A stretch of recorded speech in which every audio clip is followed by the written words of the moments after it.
I'm going to share with you the science that is so new, it is not yet in the textbooks. It is the science that you and I and our children will use to solve the problems that we're leaving in the world today. It's a very different way of thinking about things. I'm going to tell you, there is a language. There is a language that lives in every human that walks this earth. It's a language of no words. It's a language that was lost to Western traditions 1,700 years ago.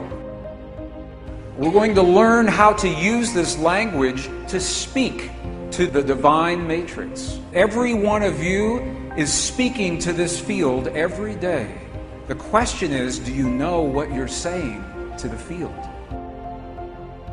We ask the question, who are we?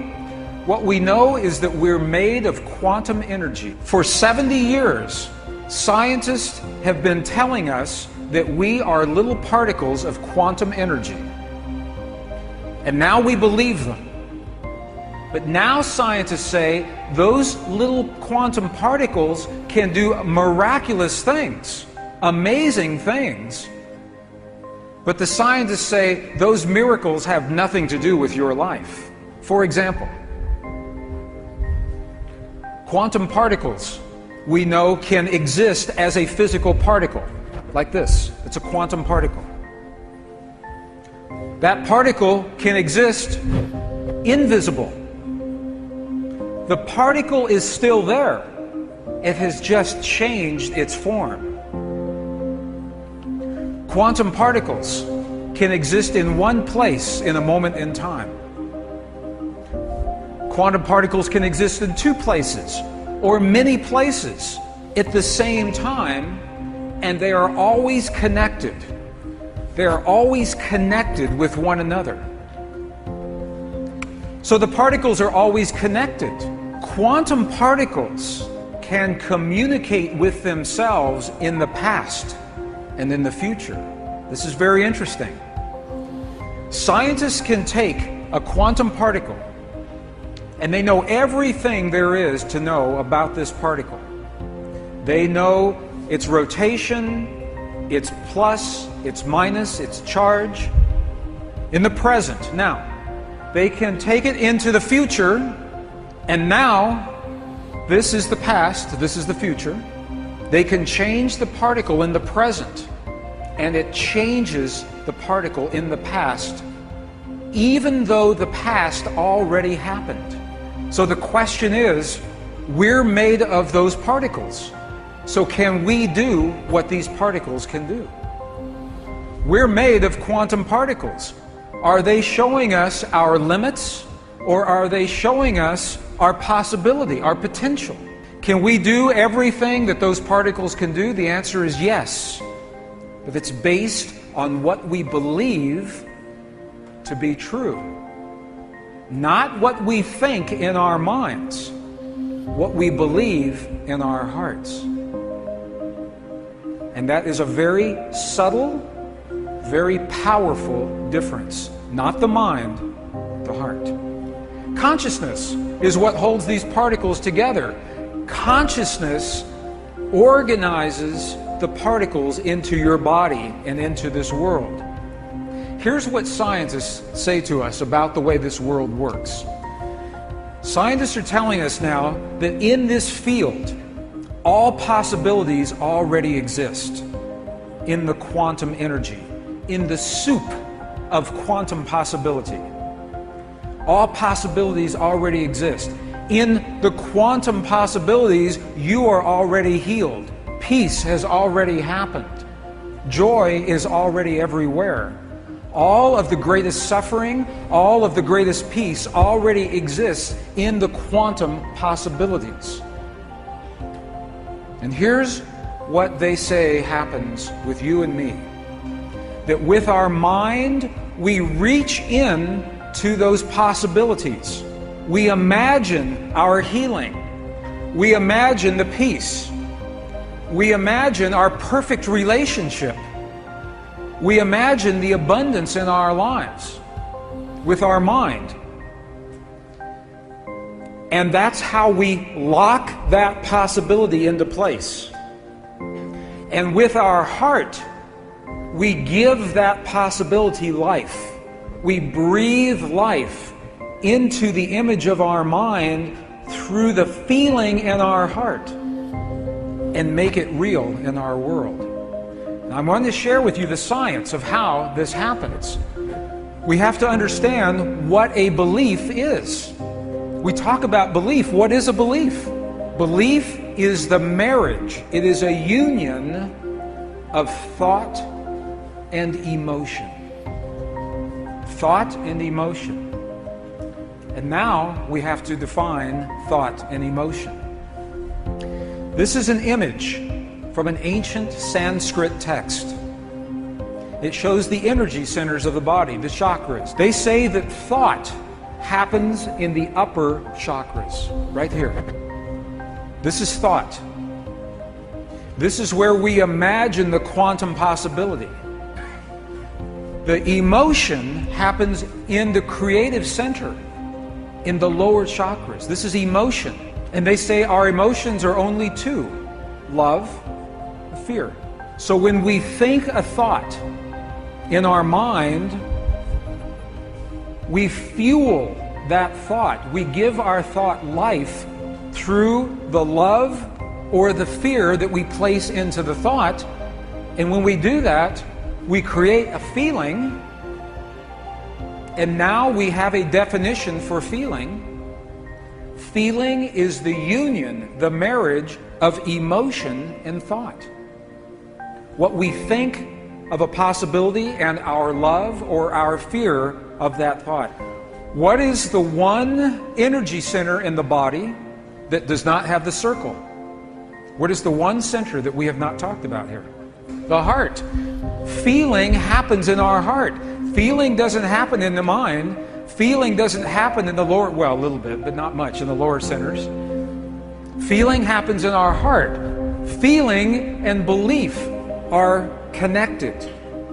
Feeling and belief. So in our hearts, we have hate, sadness, joy, compassion. These are feelings. These are not emotions. To have hate, sadness, joy, compassion, we must have a thought, and then the love or the fear for that thought that creates these feelings. So now we have a definition of feeling. So our belief translates the quantum possibilities that we imagine into the physical reality of our world. And I want to show you how. I want to show you how that happens. I don't want you just to believe me, to take my word. I want to show you the proof so your mind can see the proof. Belief is what translates those possibilities into the atoms of our world. The quantum possibility exists as waves only. But this world is made of atoms. So I think you're going to like what you're going to see. Do you remember a long time ago when I was in school, and maybe when you were in school, we were told that the atom looks like this. Looks like a little solar system. Long time ago, remember? And we were taught that the atom is made of things. A thing in the center and things that orbit, things that circulate. Okay? That's not what scientists believe today. Now the atom, they believe, looks like this. It looks like energy. The atom no longer looks like things. It looks like waves of energy rather than particles of things. Now this is very important. You're going to see why. I think you will like what you're going to see in just a moment. So the quantum atom is made of waves of energy rather than particles of things. And this is very important. This is very important. If you want to change an atom, you have to change the energy that the atom lives in.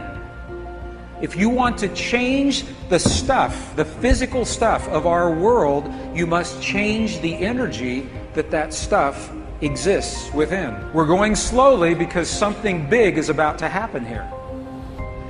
Einstein said this very well. Einstein actually said the field that connects everything together is what he called the governing agency of the particle. Einstein said the field is what determines how the atom behaves. It's in the field. So the field that we're talking about, the field is made of electrical energy.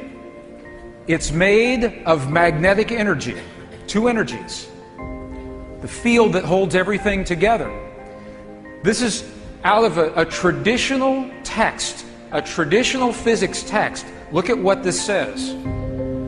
This says if you change the electric field, that you will change the way the atom behaves, and there's actually a name for this. It is called the Stark effect. So if you change the electrical field, the Stark effect, you change the atom, or if you change the magnetic field, it's called the Zeeman effect, you change the atom. So all this is saying is that science knows today, if you change the electrical field or you change the magnetic field, you change the atom. Okay, watch what happens. What organ in your body produces the strongest electrical field in your body? Your heart. And it's where you have the feeling. A feeling is actually creating waves of electrical and magnetic energy in your heart that changes your body and changes your world, but you don't have to know that because you simply had a feeling. And this is what the ancients understood and what they left in their temples, in their texts, in the monasteries, in the language of their time. They understood this. Our heart, look at this. The human heart produces the strongest electrical and magnetic fields in the body. Some people said the brain. The brain does produce these fields, but look, the heart's electrical field is 100 times stronger than the brain.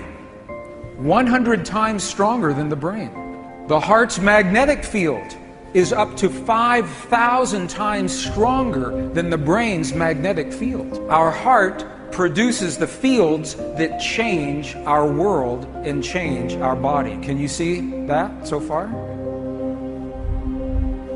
Beliefs create the electrical waves. Beliefs change those magnetic waves. What you believe about yourself, what you believe about me, what you believe about your world, about your relationship to God, about peace on this earth is creating what is happening on this earth right now. Beliefs change our physical world. Beliefs change matter.